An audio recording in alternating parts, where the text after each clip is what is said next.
Bueno, primero muy buenos días. Ustedes no se imaginan el honor que siento de estar con ustedes aquí. Muchísimas gracias a los organizadores. Realmente es un honor compartir con ustedes este proyecto de vida, que ya no me da pena decir que ya son más de 30 años. Es un proyecto de vida que lo he logrado proyectar a través de mis diferentes esferas profesionales, desde lo público, desde lo internacional y ahora desde la sociedad civil. Pero este proyecto de vida no es mío. Yo soy la persona más visible, pero detrás de mí esto es un proyecto colectivo de muchas personas que me han acompañado en este viaje largo. Miles de docentes maravillosos, comunidades, niños, mis compañeros, mi equipo. Por eso es un proyecto colectivo de todos nosotros, aun cuando yo sea la más visible. Yo inicié como socióloga de la Universidad Javeriana, metida en todo el tema de sociología de la educación, convencida que sin educación no hay nada de desarrollo social, ni económico, ni personal, ni político. No puede haber nada. Y desde sociología, claro, toda la época posconciliar, pues la prioridad para nosotros, y como cualquier sociólogo, era la opción por los más pobres. Era buscar cómo reducir inequidades, cómo introducir cambios. Pero afortunadamente pude escoger la vía de lograr una revolución más silenciosa a través de la educación. Regreso de mis estudios, me encuentro con el panorama en Colombia, no solamente en Colombia, sino en toda América Latina, donde en ese momento no se ofrecía ni siquiera la primaria completa, a pesar de que era mandato constitucional en todos los países. Pero no se daba esta oferta al acceso mínimo, básicamente porque había muchas escuelas invisibles a los planificadores de la educación, no aparecían en las estadísticas, que eran esas escuelitas pequeñas, aisladas, rurales, unidocentes, donde por ser precisamente de baja densidad de población, no hay sino un docente que tiene que manejar simultáneamente primero, segundo, tercero, cuarto, quinto, sexto en algunos países, simultáneamente. Y estas escuelas eran invisibles a los planificadores y estas escuelas eran las que impedían que se lograran las metas de educación. Entonces comenzamos a hacer visibles a estos maestros y a estas escuelas en el panorama nacional. Cuando regresé de mis estudios, ya había experiencia. Nadie comienza nada de cero. Lo importante es construir sobre lo existente. Y ya había experiencias en el país apoyadas por la UNESCO. Y un maestro maravilloso que me encontré rural, que en paz descanse, Óscar Mogollón, con quien comenzamos a trabajar juntos. Y él estaba aplicando estrategias que la UNESCO llevaba a todo el mundo para ayudar a los docentes a trabajar varios cursos a la vez. Pero lo que existía en Colombia, como en otros países, y yo desde mi punto de vista de sociología, yo quería que se impactara lo público, que se impactara la política, que no fuera solamente un proyecto pequeño, piloto, sino cómo podríamos impactar. Y en el caso de Colombia eran 34.000 escuelas rurales. Entonces lo más importante era construir a partir de lo que había, pero que cualquier cosa que fuéramos a realizar en este proyecto fuera viable técnicamente. ¿Esto qué quiere decir? Que cualquier maestro en cualquier parte lo pudiera hacer, porque en la mitad del Putumayo, en la selva, en Colombia, yo no encuentro un PhD. Entonces, que fuera viable técnicamente. que fuera viable políticamente, porque trabajamos con sindicatos y en América Latina los sindicatos son fuertes, importantes. Entonces, que fuera viable políticamente, que los docentes se sintieran a gusto, que esto los apoyara, que fuera viable técnicamente, políticamente y financieramente, que fuera costo efectivo, porque estábamos pensando en grandes números, no solamente en un proyecto pequeño. Y uno se encontraba muchos proyectos interesantes, científicamente interesantes, pero de poca potencialidad para replicarse. Entonces, desde el comienzo, lo que buscábamos era cómo impactar grandes números, cómo generar una innovación que fuera escalable y fácilmente replicable. Porque cualquier cosa que sea, era cómo hacer fácil las cosas para el docente. Entonces, con estas premisas iniciamos este viaje largo de más de 30 años, donde básicamente los primeros 10 años fueron luchando dentro de lo público en Colombia para convertir esto en política nacional. Entonces, 10 años tratando de convertir esto en política pública.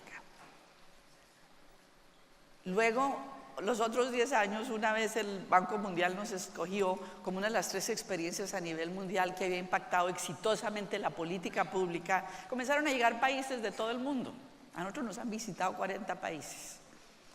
Comenzaron a venir países de todas partes, entonces comenzó la segunda etapa de Escuela Nueva, la internacionalización.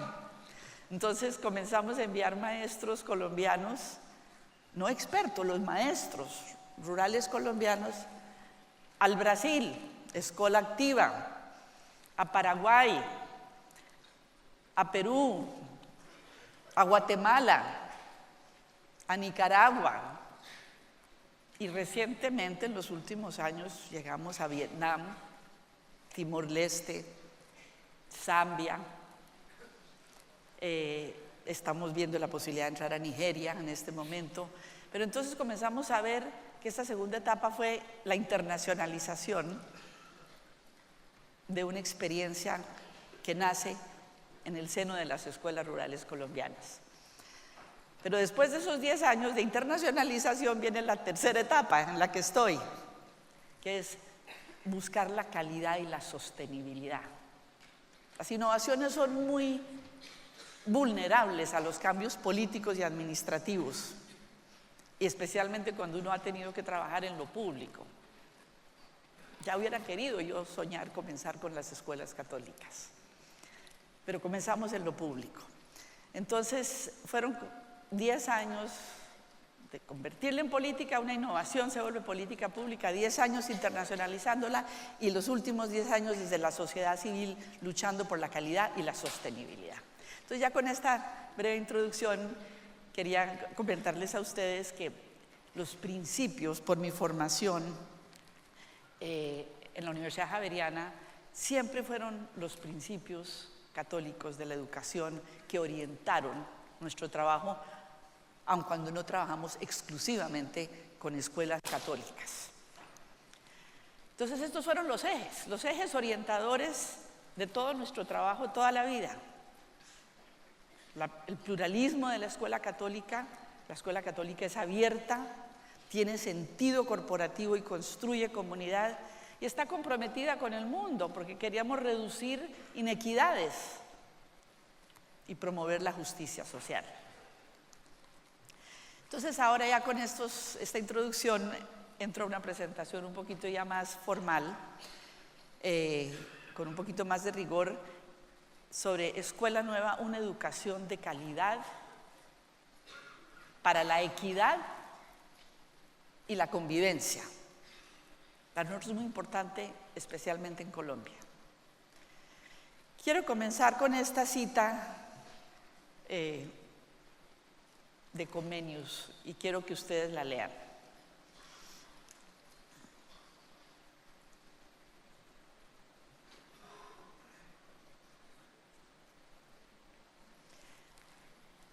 Se me hace una cita muy importante porque esto nos obligó a 2 cosas fundamentales.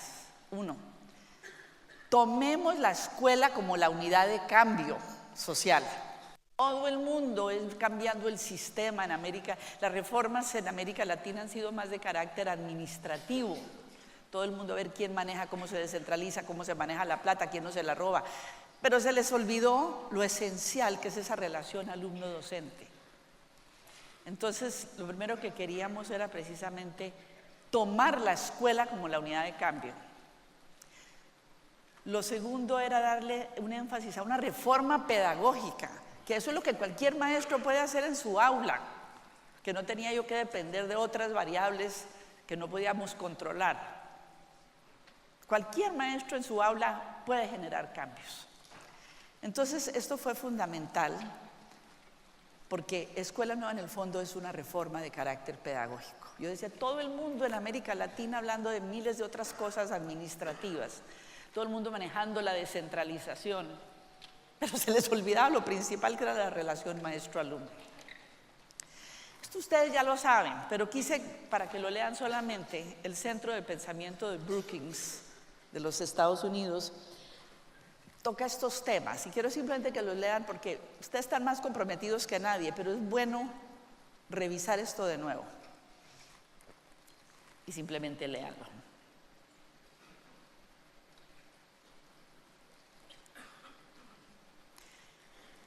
Fundamental el tema del cambio climático, la seguridad alimentaria y la construcción de paz. Sin educación de calidad no vamos a lograr estos aspectos tan fundamentales, estos retos tan fundamentales de la humanidad. Bueno, América Latina, lo que voy a describir no necesariamente refleja muchas cosas del presente, sino lo que uno encontraba, lo que yo encontraba en América Latina, no solo en Colombia, y puedo decir que todavía se da. No hay resultados, bajos logros académicos, un problema de autoestima bajísima de los estudiantes,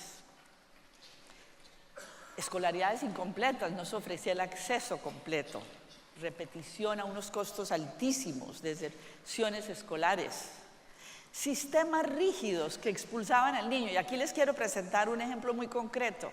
Llegaba uno a las escuelas rurales, zonas cafeteras de Colombia, el niño se iba a las cosechas, a trabajar con sus papás, a ayudar a recoger el café, regresaba y otra vez a repetir el año. Entonces esto traía consecuencias en la autoestima, porque la escuela no se adaptaba a las características de los niños. El niño tenía que adaptarse a la escuela. Eso fue lo primero que nos comenzamos a ver, esto hay que hacerlo flexible, porque si no, ¿cómo vamos a mejorar la autoestima, que es la base del aprendizaje? Entonces, sistemas rígidos que expulsaban al niño, métodos tradicionales todavía frontales centrados en un docente que habla todo el tiempo, maestros desmotivados, eso ni hablan, le tocaba a uno trabajar con lo que daba la tierra, maestros desmotivados que querían hacer todo menos estar de profesores en esos lugares aislados. Docentes sin formación y muchos trabajando en escuelas que se llaman multigrado, las unidocentes, pero esa palabra no existía en ninguna facultad de educación. Y lo puedo decir todavía, no existen las facultades de educación. Y descubríamos que en el caso de Colombia, como en los demás países, eran el 60% de las escuelas rurales. Entonces teníamos unas facultades de educación a las espaldas de la educación. Falta de materiales. En ese momento los ministerios de educación en América Latina invertían menos del 1% del presupuesto en material educativo para los niños, todo se iba en salarios. Y esto es más grave, el tiempo efectivo de aprendizaje en las escuelas eran 3 horas más o menos de aprendizaje efectivo, porque se va mucho tiempo en muchas cosas administrativas, pero aprendizaje efectivo 3 horas en las zonas rurales. 100 días más o menos, porque eso es permanente en América Latina, que hoy no trabajan por tal cosa, que hoy no trabajan sin contar las huelgas. Entonces es exactamente la mitad del tiempo comparado con el tiempo en Europa o en otros países desarrollados. Y una relación muy débil con los padres de familia y la comunidad. Entonces se avanzó en América Latina en acceso, pero fracaso escolar todavía es lo que caracteriza. Y un dato. El 50% de los alumnos en América Latina, hoy en día, América Latina y el Caribe, hoy en día no entienden lo que leen. ¿Cómo podemos generar una democracia? ¿Cómo podemos construir ciudadanía si el 50% en cuarto grado no entiende lo que lee? Solo cambios profundos en la educación es lo que nos puede permitir lograr el desarrollo social, económico y a una gran democracia. ¿Qué comenzamos? Lo primero fue construir sobre lo que ya existía, lo que les estaba explicando, que existía el concepto de la escuela unitaria, unidocente, que la UNESCO apoyó en los 60s a nivel mundial. Por cierto, había un español muy conocido en esa época, Santiago Hernández Ruiz, que trabajaba con la UNESCO, tratando de promover todo esto. ¿Cómo ayudar a un maestro o dos para que manejen simultáneamente todos los cursos? Existen en zonas de baja densidad de población en todo el mundo, en países de desarrollo y desarrollados, porque esto existe mucho en Australia, en Finlandia, en Suecia, en Canadá, donde hay baja densidad de población. Ahí comenzamos, y lo que dice la investigación mundial es que en estas escuelas hay que innovar necesariamente, porque un docente que tiene que manejar varios cursos a la vez tiene el reto de manejar distintos ritmos de aprendizaje en el aula. Entonces, esto obliga a innovar. Y entonces esto nos obligó a retar el modelo convencional de educación que conocemos y comenzar a centrar el proceso en el alumno. Nada nuevo. Entre otras, todo lo que yo les voy a decir no hay nada nuevo. Lo nuevo fue haberlo hecho fácilmente replicable para que cualquier docente lo pudiera hacer. Esto nos obligó a organizar a los estudiantes en pequeños grupos y desarrollar estrategias flexibles y personalizadas. Y combinar el equilibrio entre el trabajo independiente y el trabajo en equipo. Entonces esto nos llevó a renovar la práctica docente. Quiero citar a Angela Little, la exdirectora del Instituto de Educación de la Universidad de Londres, quien publicó un libro maravilloso donde somos parte de ese libro, donde ella dice precisamente las escuelas rurales multigrado, que fue donde nació Escuela Nueva, pero ahí no nos quedamos, son invisibles y persistentes. Estas escuelas donde los niños aprenden en contextos operan al margen de los sistemas nacionales y son invisibles a quienes planifican, gerencian y financian los sistemas educativos. Y luego plantea de una manera muy bonita cómo nosotros partimos de unas necesidades y de problemas y tocó transformar la necesidad en una pedagogía positiva. Entonces ahí plantea cómo, nos pone de ejemplo cómo fue esta necesidad y estos problemas que nos obligó a innovar. La necesidad es la madre de la innovación. Y que las limitaciones en las metas del milenio no se pueden lograr porque estas escuelas están al margen. Entonces el libro de ella es Educación para Todos, está en inglés, y Enseñanza Multigrado, Retos y Oportunidades, Universidad de Londres. Entonces lo primero que comenzamos a ver era si queríamos hacer cambios en los niños, que un niño más activo, más participativo, un niño que pudiera trabajar con sus demás compañeros, empoderarlo. También había que cambiar la manera de trabajar con los docentes. Había que cambiar la manera de trabajar con los padres de familia y con los administradores. Es decir, desde el comienzo nos tocó pensar sistémicamente. Y por eso tuvimos que tocar los temas curriculares, los temas de formación docente, los temas administrativos y las relaciones escuela, padre y comunidad. Y para impactar políticas nacionales de capacitación y políticas nacionales de currículo y políticas de textos.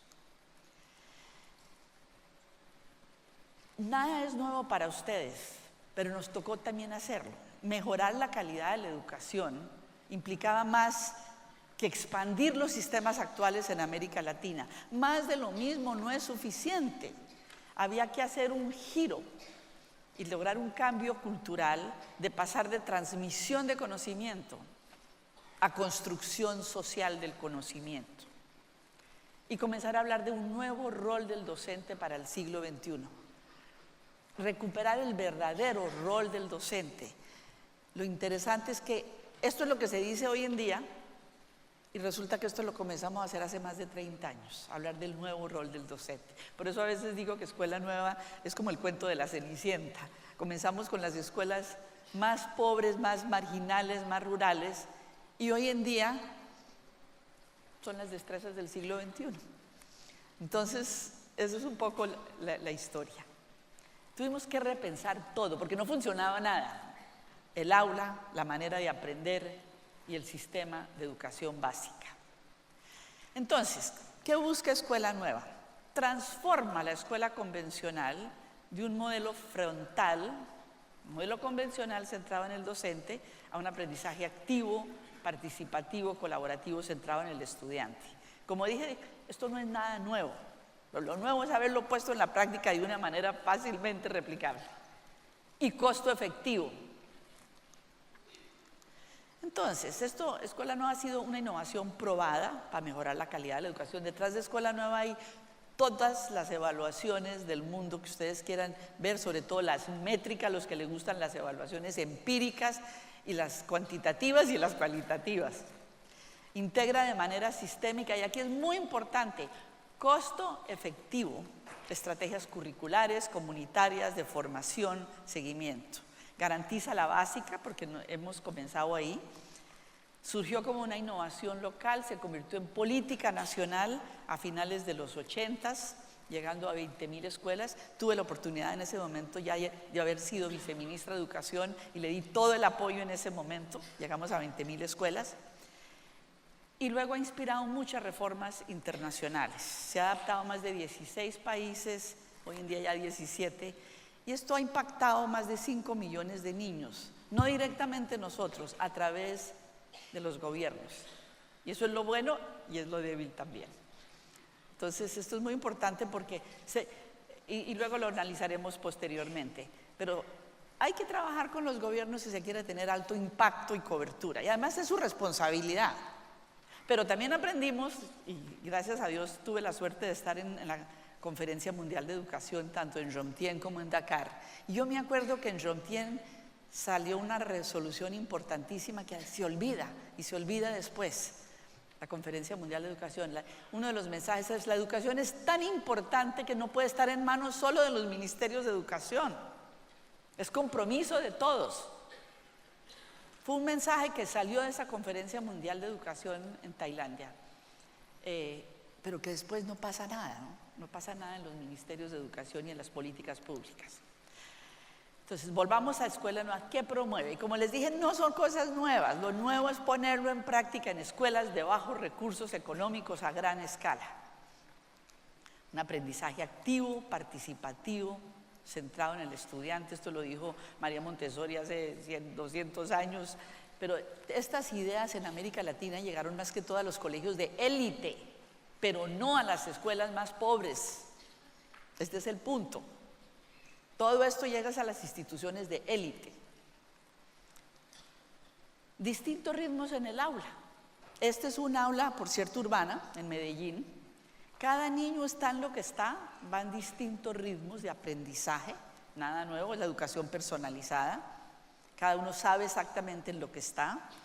Y además pueden contar lo que están haciendo y saben cómo están aprendiendo, metacognición. Un nuevo rol del docente como un docente que facilita, orienta, guía, que no gaste tanto tiempo transmitiendo información que ya viene empaquetada de muchas formas, pero que tenga más tiempo. ¿Para qué? Para verdaderamente ser un ejemplo, para conocer los estilos de aprendizaje de sus alumnos, para retroalimentar en el proceso, no al final, cuando ya es muy tarde. Entonces, fue un cambio fundamental de cambiar el rol del docente.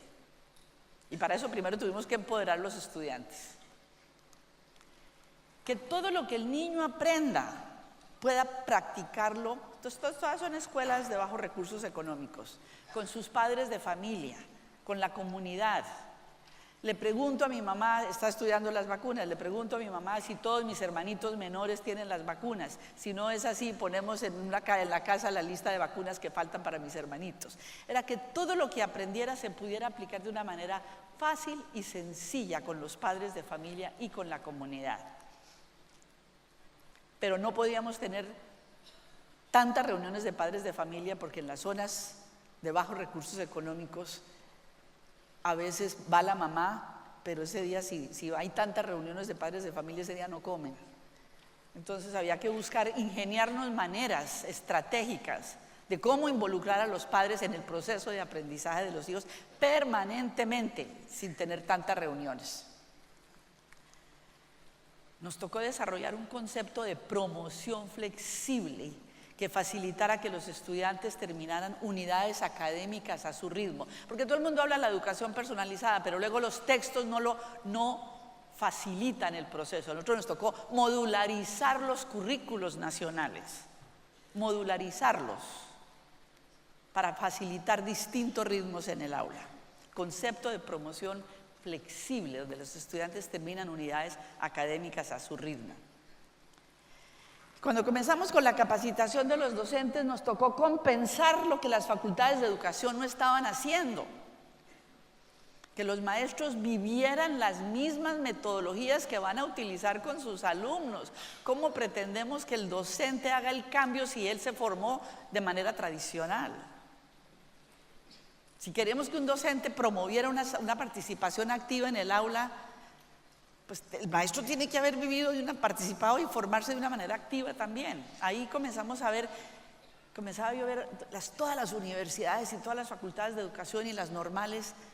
No, los docentes no habían vivido las metodologías que luego sí se les pedía que hicieran con sus docentes. Y obviamente, pues para mí era muy importante el tema del cambio actitudinal. Si el tema actitudinal no se tocaba, no iba a haber nada. ¿Y cómo logramos cambiar una actitud? Tuvimos que desarrollar estrategias muy concretas para apoyar al docente en ese cambio de actitud. Que fuera a ver una escuela para que tuviera una imagen visual, a dónde quiere ir, porque todo el mundo los llena de teorías, pero no ven. Hay que tener escuelas demostrativas, cómo se introduce el cambio en el sistema. 2, que vivan las mismas metodologías. Y 3, no dejarlos solos. Creamos los microcentros, que hoy en día en Finlandia, de acuerdo, es aparentemente lo más fundamental, es el colectivo de los docentes. Los docentes aprenden más de otros docentes que de otras autoridades. ¿Cómo involucrábamos a los padres en el proceso? Entonces, en todos los materiales de Escuela Nueva, todo lo que el niño aprende en cada clase tiene que aplicarlo y dialogarlo con sus padres. Lo que dijo Dewey hace años, la ciudadanía y la construcción de la ciudadanía y la democracia se aprende en el aula. Entonces, tuvimos que crear los gobiernos de los niños y comenzar a enfatizar valores democráticos y participativos, sobre todo en América Latina, cuando hay esas tendencias a los gobiernos autoritarios. ¿Cómo podríamos lograr desde la escuela promover la construcción de ciudadanía y de democracia? Pero de una manera fácil y sencilla. Y nos tocó generar una nueva generación de textos distintos, que los textos que había no nos servían.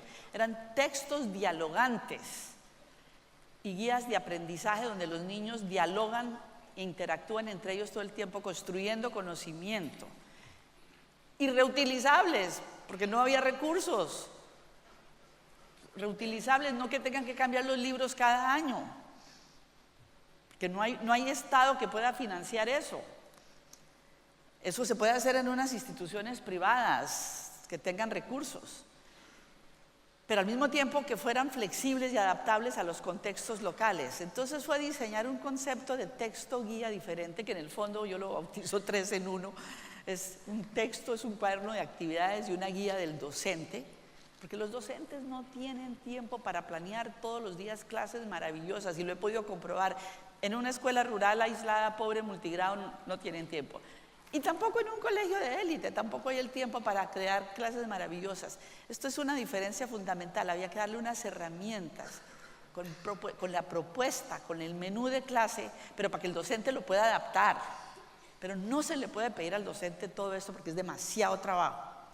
Entonces estas guías de aprendizaje las diseñamos, comenzamos a diseñarlas. En el caso de Colombia fue una maravilla porque obligamos al Estado a que llegaran las guías a todas las escuelas del país, pero reutilizables y flexibles con adaptaciones locales. Entonces son textos dialogantes, porque es que acuérdense ustedes de una cosa, Hablamos de constructivismo, de construcción de conocimiento, y resulta que los textos reproducen la clase frontal, metodologías frontales. Entonces aquí había que convertirlos en textos que faciliten la construcción de conocimiento entre los niños, que promueve el trabajo en parejas, construyendo conocimiento, promoviendo el diálogo y la interacción, el trabajo individual, fundamental, el trabajo en equipo, fomentando la interacción, el tema de pertinencia, de relevancia con la vida diaria. Es decir, aquí logramos que todo lo que el niño, cada clase el niño tiene que aplicar ese conocimiento con su familia y comunidad. Lo que dijo María Montessori hace años, rinconcitos de aprendizaje, pero con materiales de bajo costo. Es que hay que visitar las escuelas en África, hay que visitar las escuelas en Centroamérica. Da tristeza, da tristeza.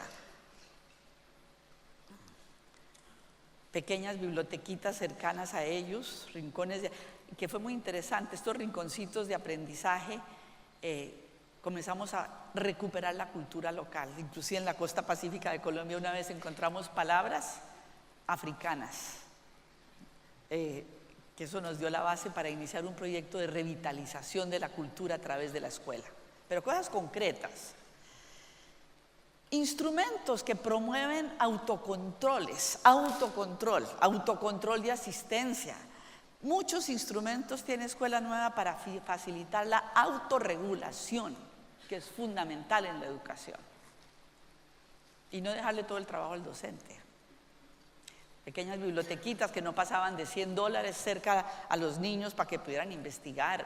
¿Qué sacamos con una biblioteca bajo llave ahí al pie del colegio, al pie del rector, para que no se roben los libros, que es lo que ocurre en toda América Latina? Entonces había que pensar en poner esto cerquita a los niños. Entonces Escuela Nueva promueve una nueva generación de paz y convivencia, pero lo más importante es que enseña a aprender a aprender.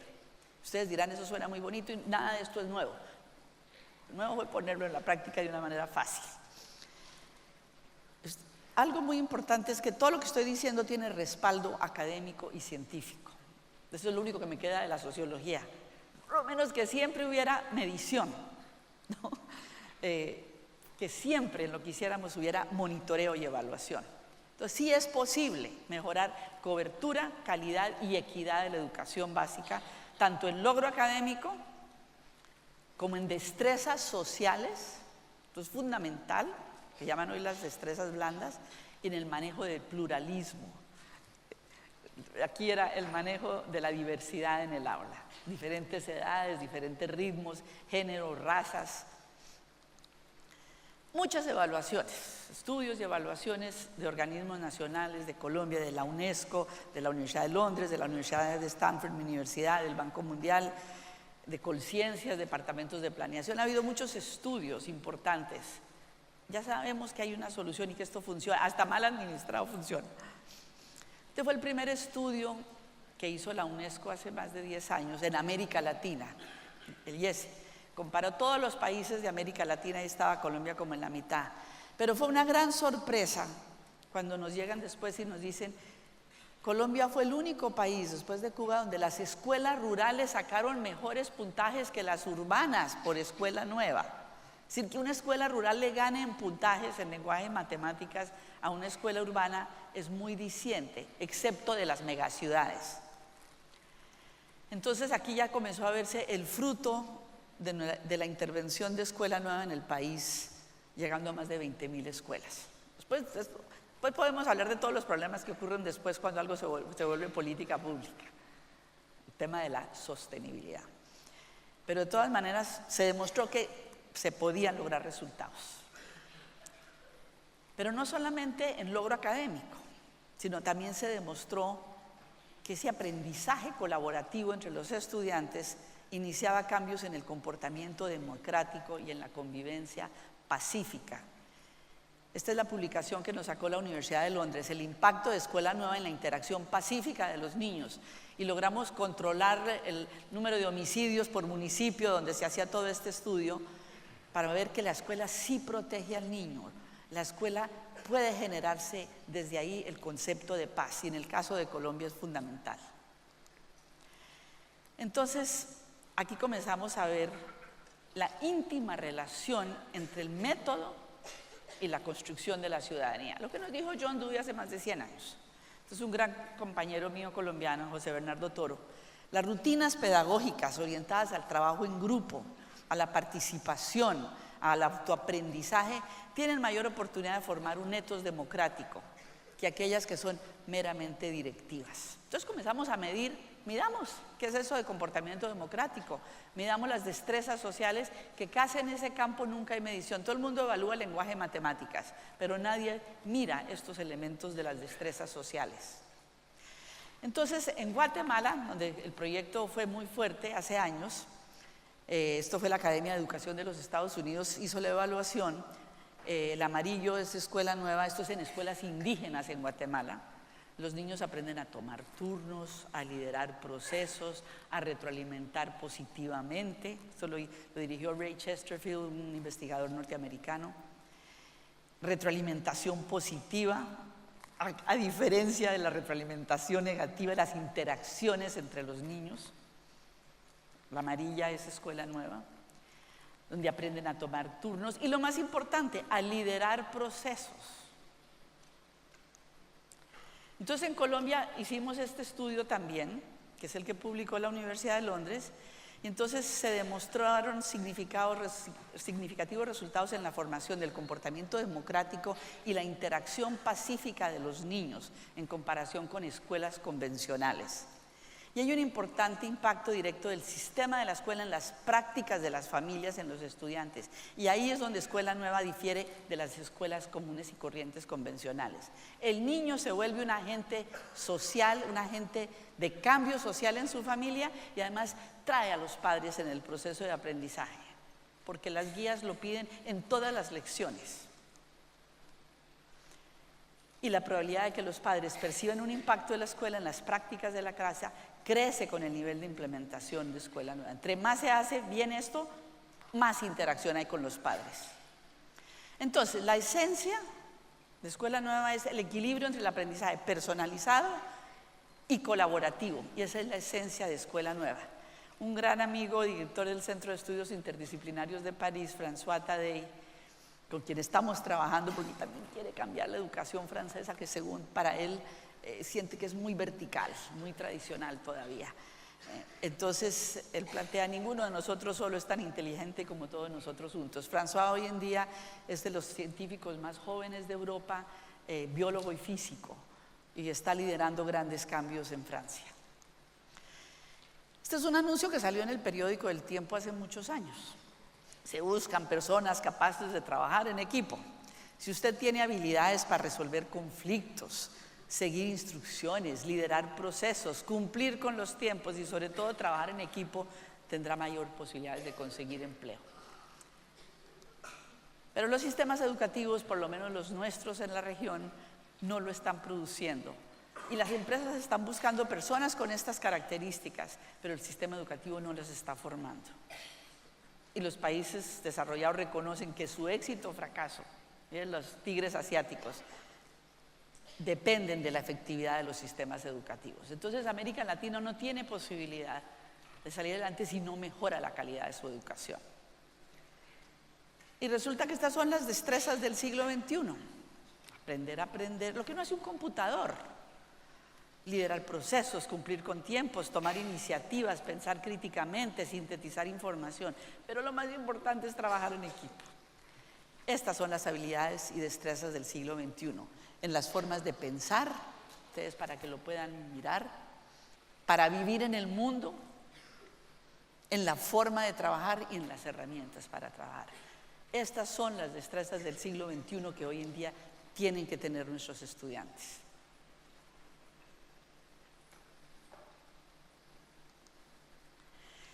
Entonces, pues yo quiero compartir algunas, ya les comenté muchas de las evaluaciones, pero todos estos resultados han sido muy documentados. El Banco Mundial escoge Escuela Nueva como una de las 3 reformas más exitosas en los países en desarrollo. El Reinforme de Naciones Unidas de Desarrollo Humano dijo: Escuela Nueva es uno de los logros del país en desarrollo humano. Planeación Nacional Escuela Nueva compensa limitaciones ocasionadas por bajo nivel socioeconómico, es decir, equilibra las cargas y comparan resultados de niños de estrato 1, que es el nivel más bajo, con niños de estrato más alto. En el caso de Guatemala, en las comunidades indígenas, las niñas sobresalían. Aquí está toda la métrica que ustedes quieran. Universidad de Londres y pues algunas de nuestras escuelas han salido como las mejores de las ciudades. Entonces esto ha llegado a más de 5 millones de niños en el mundo a través de los gobiernos. Eso no quiere decir que las cosas continúen así. Se inicia en un gobierno, yo le comentaba a Loli, en Brasil llegamos a 10.000 escuelas en el nordeste de Brasil. Se le entrega esta innovación al gobierno y ahí queda. Entonces no sabemos qué pasa después. El tema de la sostenibilidad. Pero se logró impactar más de 5 millones de niños. El gobierno vietnamita nos visitó hace 3 años. Le dimos la asistencia técnica a Vietnam. Ellos no cuentan mucho qué hacen, esto ya fue el gobierno vietnamita, pero en este momento tomaron la decisión política de aplicarlo en todas sus escuelas rurales y urbanas. Yo decía, yo quisiera buscar organizaciones de monjitas en Vietnam, porque pues uno no sabe qué pasa con el gobierno, pero por lo menos comenzar uno a abrir paralelamente donde esto se ha aplicado a través de los estados, para lograr paralelamente como organizaciones de religiosas pudiéramos también equilibrar las cargas, donde ya el país ha hecho una inversión en lo público. El último país que trabajamos fue Zambia. Ahí sí me tocó, duré 2 años buscando en África con quién aliarme. Yo decía, yo quisiera trabajar con las misioneras, y me han buscado muchas misioneras salesianas. Yo daría la vida por trabajar con las salesianas en África y en otros países. Allí hicimos una alianza con un órgano. Entonces hablamos después de la presentación. Pero realmente, por ejemplo, me tocó en África buscar una organización inglesa de Cambridge, con quien hicimos una gran alianza que trabaja en reducir la pobreza. La niña eso también recibió el premio Wise el año pasado, CAMFED. Hicimos una alianza, porque yo ya aprendí que con los gobiernos ha sido muy difícil y en África más. Tuvimos que crear una ONG. Yo participé por lo público, por lo internacional, y después tuvimos que crear una ONG para seguir innovando, diversificando y sobre todo para mantener la calidad. Entonces creamos una ONG en Colombia, que es la que actualmente lidero. Yo estuve 10 años en lo público, 10 años en lo internacional, y luego dije, no me pensiono de Naciones Unidas, yo no puedo dejar morir esto en Colombia cuando las cosas comienzan a caerse en manos de lo público, y creamos la ONG para poder seguir trabajando desde la sociedad civil. Nosotros quedamos hace poco entre las 100 mejores ONGs y tengo que echar un poquito de propaganda ahí. Entonces, ¿qué hicimos desde la fundación? Adaptarlo al urbano. Bueno, ya nacimos en lo rural, nacimos en lo más difícil, en las zonas más pobres del mundo, pero hagámoslo en lo urbano. Lo bautizamos Escuela Activa Urbana. No podíamos hablar en ese momento mucho de que esto nació en lo rural, porque los maestros urbanos pues se creen un poquito de mejor familia. Entonces, la bautizamos Escuela Activa Urbana. Sabíamos que ya tenía el enorme potencial para hacerse en lo urbano. Era una reforma pedagógica y lo aplicamos. La misión de ciencia, la misión de Sabios en Colombia nos recomendó, sigan haciendo esto en lo urbano. Entonces, Escuela Nueva Activa Urbana, lo mismo que Escuela Nueva, pero ya en contextos distintos. Es una respuesta para iniciar esto. Colombia se urbanizó y lo hicimos en la básica secundaria. Actualmente, por cierto, Porticus nos está apoyando con algunos colegios católicos en Colombia, en lo urbano. Evaluaciones, todo lo que quieran. Siempre ha habido evaluaciones en la Universidad Nacional, y también en menos de un tiempo prudente, en 2 años, los niños mejoraron 45% en lenguaje y 83% en matemáticas. Entonces aquí ya comienzan a sacarnos en el periódico en Colombia, los colegios que saben. La UNESCO, Escuela Nueva en Colombia Goes Urban, ya entra al urbano. Pero el reto más grande fue con los niños desplazados. En Colombia, con las altas tasas de desplazamiento, los niños migrantes que llegan precisamente con cicatrices del conflicto, uno no los puede llegar y meter directamente en una escuela grande allá donde a los 10 días se van y no vuelven. Estos niños requieren más afecto, más apoyo. Entonces dijimos, tomemos esta flexibilidad de escuela nueva, hagámoslo en las periferias donde ya llegan los desplazados, en el caso de Bogotá, y tomemos un joven de la comunidad que también es vulnerable a muchos de los problemas, lo capacitábamos en escuela nueva y organizaba pequeños círculos en la comunidad. Todo esto siendo una transición a la escuela grande, porque es que los niños necesitan, los niños llegaban, no sabían sino dar mordiscos, pelear, patadas, es decir, lo único que conocían era la violencia. Entonces, en estos círculos de aprendizaje recibían afecto, una atención más personalizada, más cariño, medíamos autoestima ahí mismo, ahorita todo lo que yo digo tiene medición, para poder pasar luego al colegio, a la institución grande. Entonces, estos son los resultados cuando hicimos el pilotaje. En todo, los niños, estos niños donde uno dudaba, quedaron por encima del promedio nacional en lenguaje y matemáticas, y en todo medíamos autoestima. La Universidad Católica de Chile nos prestó su escala para medir autoestima, y mejoraron todos en autoestima. Y si mejoran la autoestima, van a aprender más. Entonces fue muy interesante pensar que estos niños, el desarrollo humano pudo generarse en tan poco tiempo y quedar por encima del promedio nacional. Este programa que generó la Fundación también se lo dimos al gobierno. Ahí comienza, lo lleva, lo hace bien, no lo implementa bien. Bueno, entonces aquí están todas las evaluaciones que hicimos en ese momento, con líneas de base, círculos de aprendizaje son los de rojo. Entonces, en corto tiempo el rendimiento fue mayor. Entonces, simplemente esto es para confirmar lo que les estoy diciendo. Por encima del promedio nacional en todo. Las pruebas de autoestima. La Fundación Ageniro nosotros seguimos generando nuevos elementos. Ahora estamos trabajando en todo lo que son destrezas del siglo XXI. Cómo incorporar el concepto de empatía a través de todo un currículo. Empatía, pues para los católicos, para nosotros es la esencia, pero para los no católicos, como trabajamos con tantas escuelas públicas, es ponerse en los zapatos de otro. Entonces, cómo desarrollar y incorporar, generar la empatía en todo el proceso educativo, obviamente el concepto de paz. Comenzamos a generar nuevos desarrollos en el tema de emprendimiento. Vino un profesor de Estados Unidos y nos dijo, mire, ustedes tienen la pedagogía participativa que empodera, esa es la base del emprendimiento. Entonces hemos trabajado mucho ahorita en temas de emprendimiento. Hemos generado muchos recursos virtuales, pero amarrados a las guías impresas. No podemos reemplazar las guías impresas en la realidad de nuestro contexto. En el caso de América Latina quiero citar a Luis Ocín, que fue director de tecnología educativa de Israel, un uruguayo. Él decía, introducir computadores en el aula sin cambiar el modelo pedagógico es perpetuar a un costo más alto una técnica tradicional. Entonces, es cómo introducir, porque nos toca ver que funcione como complemento y refuerzo a lo impreso. Nos tocó lo que se llama, y resulta que es lo que llaman en Estados Unidos blended learning, que es la combinación de lo impreso y lo virtual, pero lo virtual no puede reemplazar. Inclusive está lo impreso, inclusive ahorita el Banco Mundial acaba de sacar una griega muy importante, Helena Batzi, cómo está haciendo estudios neurológicos de cómo todavía es fundamental lo impreso, el nivel de concentración no es igual.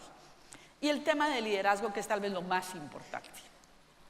Entonces, todos los temas transversales que hemos trabajado en nuestro desarrollo de las guías vienen con todo lo que es ciudadanía y destrezas sociales, que para nosotros en el caso de Colombia, la manera en que se construye la paz no es firmando un papel, es desde las aulas.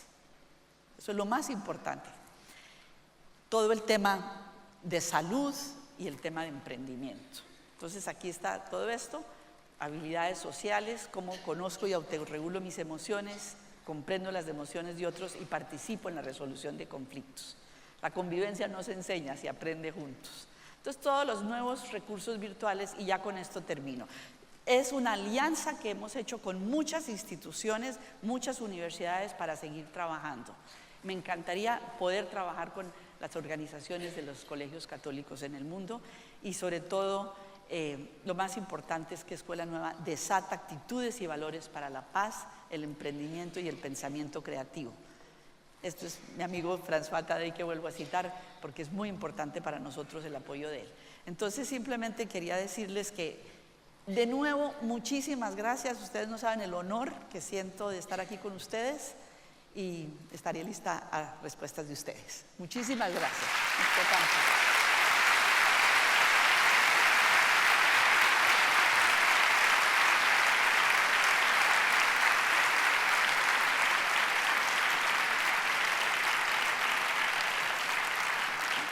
Vicky Colbert, ahora nos toca pasar hacia la zona de las preguntas. Vuelve a ser trending topic el hashtag específico que habíamos utilizado con Vicky Colbert. La verdad es que me gustaría preguntarte si los docentes de Escuela Nueva hacen formaciones aquí en España, porque a más de uno nos apetecería, me imagino, poder... Pues me encantaría. ¿Sí? Bueno, pues entonces lo apuntamos en la organización. Nos han hecho muchas preguntas. Como, por ejemplo, me gustaría que aterrizáramos Escuela Nueva al panorama que tenemos en España.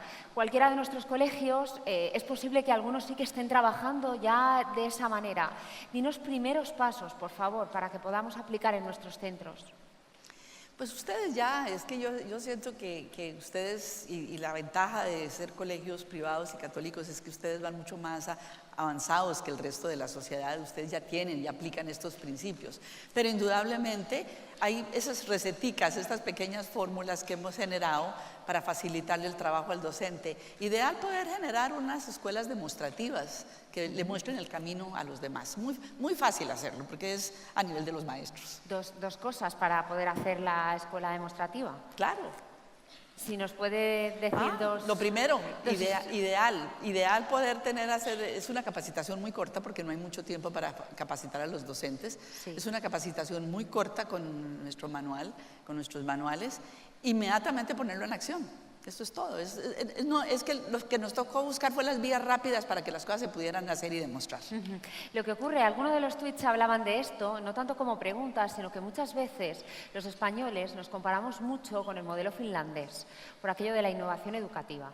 Parece que tengamos un poco acomplejado cuál es nuestro sistema educativo, quiénes somos nosotros como docentes, qué podemos llegar a hacer, ¿no? Nosotros aprendimos muchas de estas cosas de España, ¿no? Nos inspiramos en ustedes. ¿Ah, que sí? Nos ha tocado. Sí.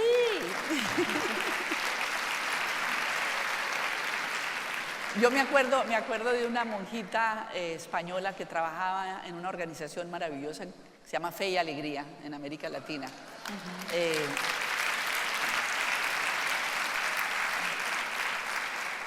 Y con ella iniciamos mucho trabajo conjunto, pero fue llevar estas ideas, estos principios y hacerlo fácil y replicable. Es decir, lo que nosotros hicimos fue que esto se replicara fácilmente y pudiera demostrar resultados, porque también a veces se quedan en los enunciados y en los principios, ¿no? Y va uno a ver y entonces en la práctica no se aplica. Entonces, lo importante aquí era tener evidencias.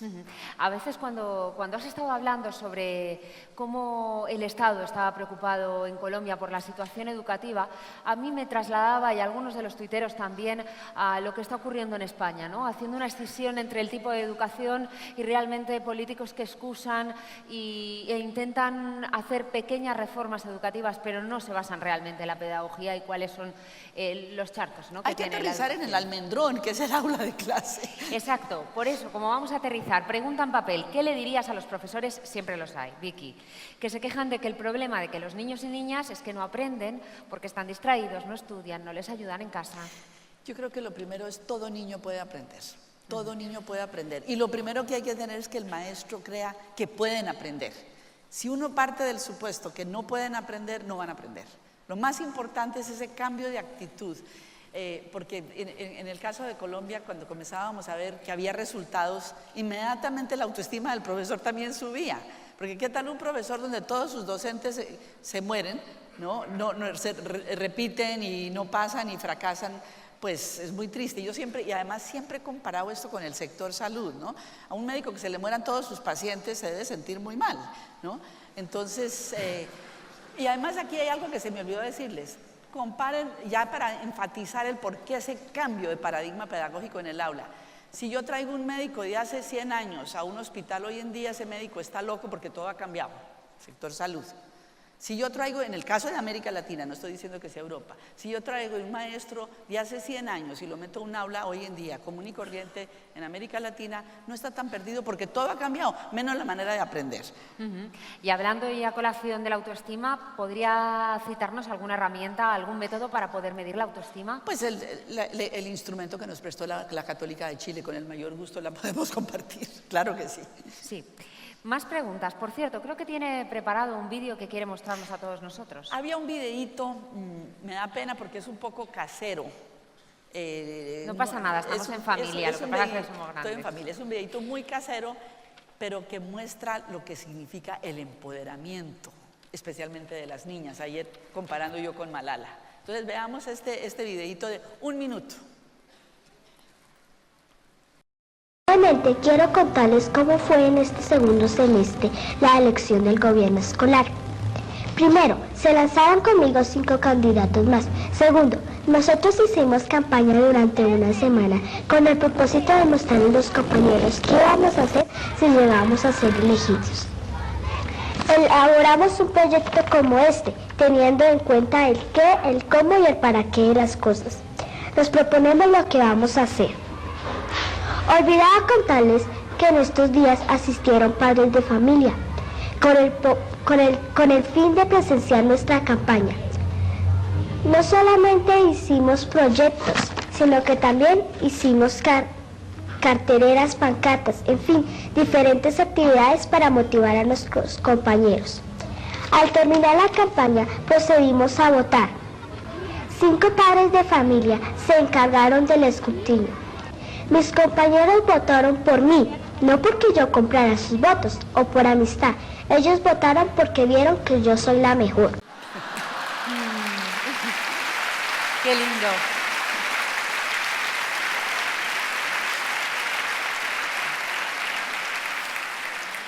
Además, en el vídeo, normalmente en la presentación tenemos muchos datos sobre los invitados, los ponentes, pero hay algo más, ¿no? Recibiste en su momento el Premio a la Ciudadanía por Clinton, has sido asesora educativa durante 4 años, si no me equivoco, del Papa Juan Pablo II.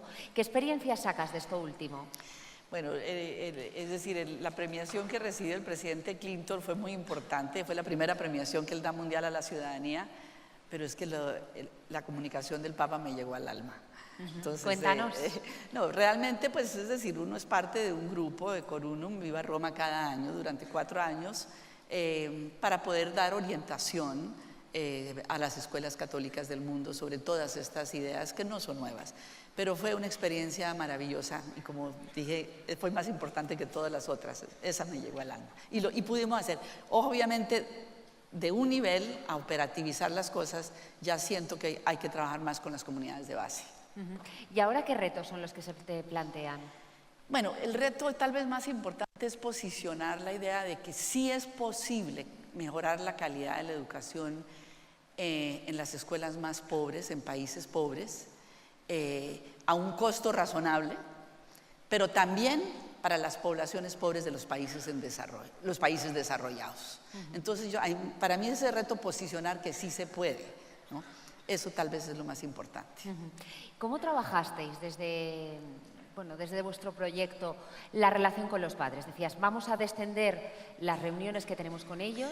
¿Cómo fueron los primeros pasos para que podamos tomar nosotros nota? En las guías de aprendizaje, que es el plan de clase de cada clase, que es la propuesta que le ofrecemos al docente en nuestras guías de aprendizaje, todo lo que el niño aprende tiene que aplicarlo y dialogarlo con sus padres. Entonces, el concepto de la tarea no es llegar con una cantidad de cuadernos, sino hablar con sus padres, obligarlos a dialogar con sus padres, a aplicar algo muy concreto en su casa o en su familia o en su comunidad. Y a la vez traer algo de sus padres a la escuela. Entonces es introducir el diálogo permanente con los padres.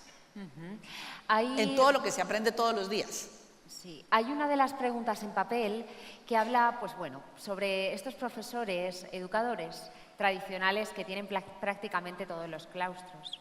¿Qué consejo damos o bien a ellos, que a lo mejor harán oídos sordos, o a los demás que no son de este Los calibre? maestros se contagian de otros. Cuando comienzan a ver en sus aulas que hay maestros que ya están haciendo los cambios en la manera de trabajar en el aula y ven resultados, y ven que el maestro, como tiene resultados, mejora su autoestima y cambia su actitud, pues es el contagio entre ellos mismos. Es lo primero que hacemos, hacerlos participar con los demás docentes. ¿Y por qué hubo un momento, Vicky, en el que tuvisteis que montar una ONG? Ah, sí, claro. Cuando tú terminas esto, llegamos a 20.000 escuelas en Colombia, política pública, pero luego las innovaciones son muy vulnerables a los cambios políticos y administrativos. Entonces yo en ese momento ya estaba de viceministra, el país se descentralizó, dije, ay, los gobiernos locales no están listos, todo esto que hemos hecho tan lindo se va al suelo. Entonces entre todos decidimos crear esta organización de la sociedad civil, porque aprendimos que hay que trabajar con los gobiernos para tener alto impacto y cobertura, además es la responsabilidad de ellos y tienen los recursos, pero para el tema de calidad y sostenibilidad hay que hacer alianza con la sociedad civil, y ahí es donde entra la importancia del rol de las escuelas católicas, para la calidad y la sostenibilidad.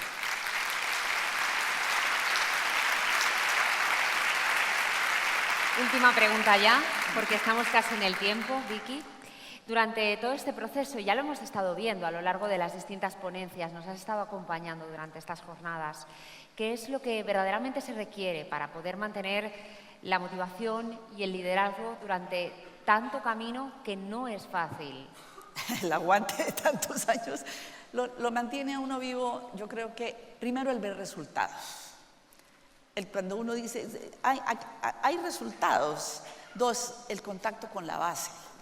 Yo a veces necesito salir de las oficinas y volver a pisar barro para volver a fortalecer, pero yo creo que algo muy importante ha sido el que he aprendido, y ahora dicen que eso se llama liderazgo transformativo. Es otra clase de liderazgo diferente al tradicional que conocemos, es empoderar a los otros.